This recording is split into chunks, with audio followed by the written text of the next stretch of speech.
All men and women created by go. You know this. You know.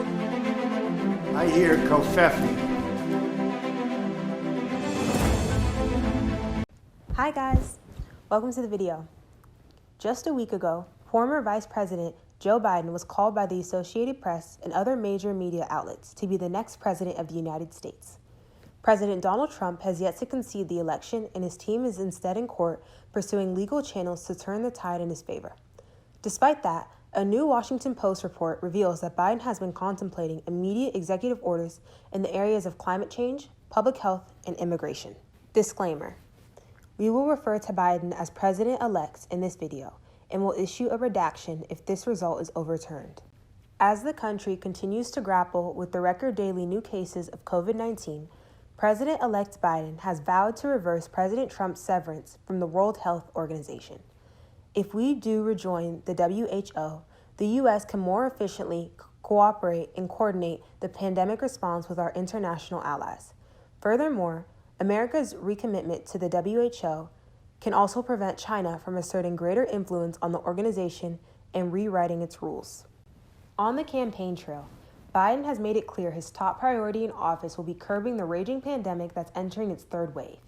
Even before unveiling his first cabinet or senior White House staff appointments, Biden has named a 12-member task force headed by former Surgeon General Vivek Murthy, David Kessler, a former Food and Drug Administration commissioner, and Dr. Marcella Nunez-Smith, a professor of epidemiology and medicine at Yale University.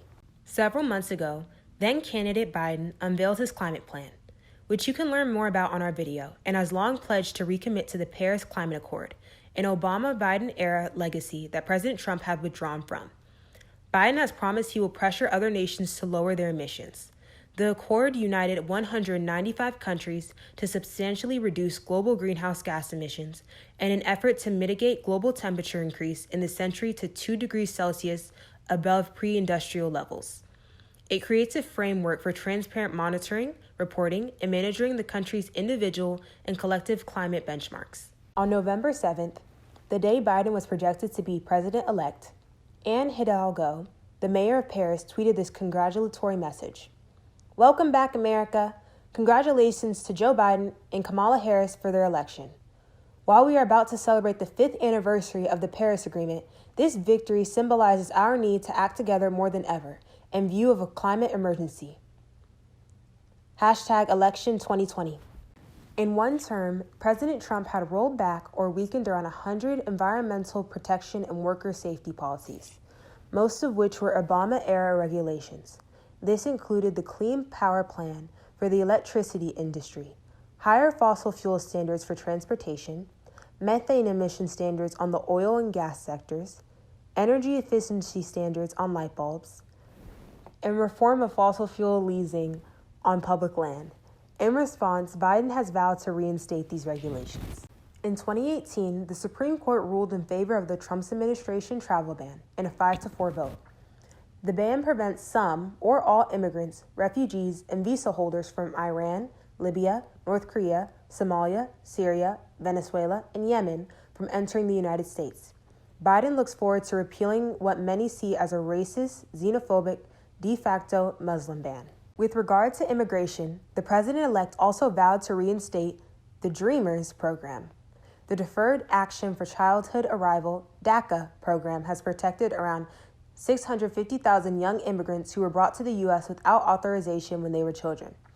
Biden promises to establish permanent protection for DACA beneficiaries and resume accepting applications via a bill to Congress. In April 2019, the Trump administration implemented a policy that had prompted backlash from the LGBTQ+ community and activists. It forces currently serving transgender troops diagnosed with gender dysphoria after April 2019 to serve according to their birth sex and prohibits them from seeking transition-related care. Military academies now cannot enlist or enroll any prospective recruits who have received a gender dysphoria diagnosis. President-elect Biden has vowed to overturn a de facto transgender ban in the military. During Biden's victory speech, he specified referenced transgender citizens, a first for an American president-elect. So where do things stand for Joe Biden's campaign agenda? As of right now, we do not know if the Democrats can flip the Senate and achieve a trifecta. That will come down to the 2 runoff races in Georgia. With Alaska and North Carolina Senate races being called for Republican candidates, a Democratic Senate sweep in Georgia means 50 senators per party, with Vice President-elect Kamala Harris as the tiebreaker vote. Even in that scenario, Democrats may find it difficult to bring their agenda to fruition, even with the GOP Majority Leader Mitch McConnell as a minority leader.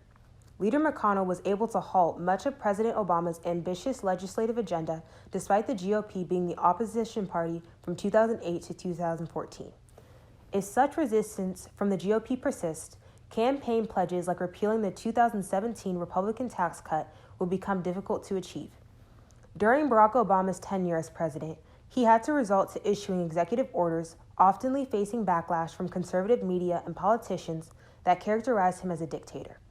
However, Biden has touted his decades-long record as a Democrat who has been willing to work across the aisle to compromise with Republicans and unify the nation. It will be interesting how President Biden will work with an increasingly uncooperative Republican Party. Thank you so much for watching this video. Check out our channel for more.